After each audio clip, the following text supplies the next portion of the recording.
नमस्कार। आज हम एक बहुत ही दिलचस्प विषय पर बात कर रहे हैं, नाम का रस। जी। हमारे पास प्रिंसिपल जुटाना के नाम का रस जय नारायण वचनामृत से कुछ अंश है। हाँ। और ये अंश नाम जपने मतलब ईश्वर का नाम याद करने की जो शक्ति है उसके व्यक्तिगत अनुभवों पर काफी रोशनी डालते हैं। बिल्कुल एक पूरी यात्रा है इसमें। हाँ, जैसे बचपन में कुछ सीखा, फिर जीवन में बहुत कुछ हुआ और फिर वापस उसी चीज को खोजा।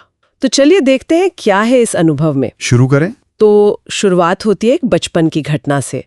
स्रोत बताते हैं कि कैसे उन्हें बचपन में जपजी साहब का पाठ सिखाया गया था। जी, जपजी साहब सिख धर्म की मुख्य प्रार्थनाओं में से एक है। हाँ, तो संकट से बचने के लिए फिर एक रात, कोई 11 साल की उम्र रही होगी उनकी, देर से लौट रहे थे, शायद डर लगा, तो उन्होंने पाठ किया और कहते हैं कि सुरक्षित घर पहुंच गए। पर दिलचस्प बात यह है कि तब उन्होंने इसे कोई चमत्कार नहीं माना। नहीं, उन्होंने इसे मनोवैज्ञानिक असर माना कि डर लग रहा था, पाठ किया, डर हट गया। हाँ बिल्कुल, एक साइकोलॉजिकल इफेक्ट। जी, और फिर देखिए कई साल धर्म से इन चीजों से दूरी बनी रही। अच्छा। हाँ, फिर सालों बाद उन्होंने एक ब्राह्मण को देखा, वो उंगलियों पर कुछ गिन रहे थे, जाप कर रहे थे। उसे देखकर उनकी जिज्ञासा मतलब क्यूरियोसिटी फिर से जागी। तब उन्होंने सोचा कि ओम का जाप शुरू करते हैं। ओह। हाँ, मतलब ओम के बारे में पढ़ा तो था पहले, पर शायद उसे महसूस नहीं किया था, समझा नहीं था उस तरह से। सही। तो क्या इसका असर हुआ? मतलब फौरन कुछ महसूस हुआ या धीरे धीरे? अनुभव तो काफी तुरंत वाला लगता है। जी। वो बताते हैं कि चिंताएं कम हुई। अच्छा। हाँ, और एक खास घटना का भी जिक्र है। कॉलेज में कोई भाषण देना था। जी। और बिल्कुल आखिर में, मतलब एंडिंग, निष्कर्ष समझ नहीं आ रहा था, तो बस 5 मिनट आंखें बंद करके ओम का जाप किया और विचार एकदम साफ हो गए मन में, जैसे क्रिस्टल क्लियर। वाह। ये शायद उनका पहला सीधा अनुभव था ओम जाप की शक्ति का, और इसके बाद उन्हें लगा कि हाँ, ये काम करता है। मतलब सिर्फ शांति के लिए नहीं, बल्कि दिमाग को, विचारों को सक्रिय करने के लिए भी। बिल्कुल, भावों और विचारों को एक्टिवेट करने के लिए, ऐसा उन्हें यकीन हुआ। ये तो बहुत दिलचस्प है, क्योंकि अक्सर लोग इसे सिर्फ मन शांत करने से जोड़ते हैं। हाँ, पर उनका अनुभव इससे आगे गया।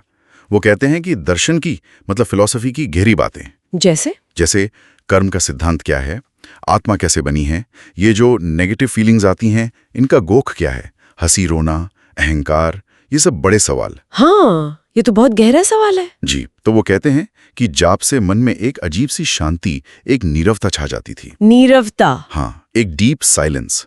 और उसी शांति में अंदर से इन सवालों के जवाब, या कह सकते हैं कि समझ आने लगती थी अपने आप। हाँ, जैसे अंदर से ही विचार सतह पर आ रहे हों। यहाँ तक कि वो कहते हैं कि फैमिली या दूसरी प्रैक्टिकल प्रॉब्लम्स के हल भी उसी शांत मन में सूझ जाते थे। कमाल है। तो ये सिर्फ आध्यात्मिक शांति नहीं हुई, ये तो जिंदगी की उलझने सुलझाने का, इंटेलेक्चुअल प्रॉब्लम्स का हल निकालने का भी तरीका बन गया। बिल्कुल, एक प्रैक्टिकल टूल बन गया। स्रोत में रॉबर्ट ब्राउनिंग का भी जिक्र, शायद कुछ ज्ञान को लेके। हाँ, ब्राउनिंग की एक बात कोट की है कि ज्ञान अपने दिल का दरवाजा खोलकर अंदर की रोशनी को बाहर आने देना है, न कि बाहर की रोशनी को अंदर लाने की कोशिश करना।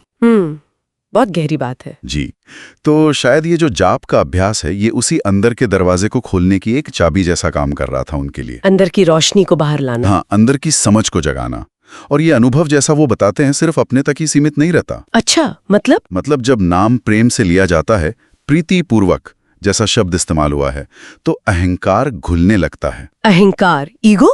हाँ, वो कमजोर पड़ता है, और फिर दिल में जो खुशी, जो प्रेम उमड़ता है, उसे बांटा ही जा सकता है, उसे रोक नहीं सकते। जैसे गौरांग महाप्रभु के बारे में कहा जाता है। बिल्कुल, जैसे गौरांग महाप्रभु लोगों से कहते थे, हरि बोल कहो। ये ऐसा खजाना है जो लुटाने से बढ़ता है। दुनिया की दौलत की तरह नहीं, जो बांटने से कम हो जाए। नहीं, ये उल्टा है। हृदय का खजाना बांटने से और बढ़ता है। और इसमें शायद सामूहिक जाप की भी बात है, ग्रुप में। जी हाँ, पॉल ब्रंटन का एक अनुभव बताया गया है कि उन्होंने मुस्लिम भक्तों को देखा, वो पूरी तन्मयता से अल्लाह का जाप कर रहे थे। तो जब आवाज और दिल का भाव दोनों एक हो जाते हैं, तो उसका असर बहुत गहरा होता है, वो जिंदगी बदल सकता है। रूमी का भी जिक्र है, शायद कीमियागिरी जैसा कुछ। हाँ, रूमी के शब्दों में ये कीमिया है, एल्केमी, जो दिल को बदल देती है, उसे सोना बना देती है। वाह। तो अगर हम सार देखें इन अंशों का निचोड़, तो यही है कि नाम जपना सिर्फ कोई मजहबी रस्म नहीं है।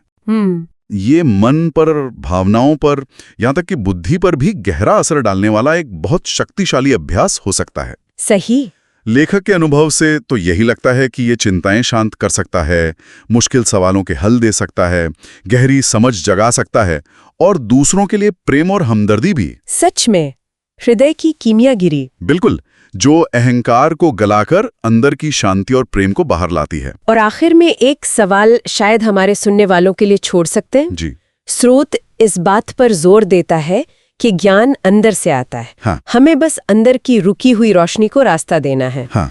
तो अगर ये सच है, हाँ। तो आज की जिंदगी में, हमारी रोजमर्रा की भागदौड़ में वो कौन सी चीजें या आदतें हो सकती हैं जो हमें अपने अंदर का ये दरवाजा खोलने से रोकती हैं?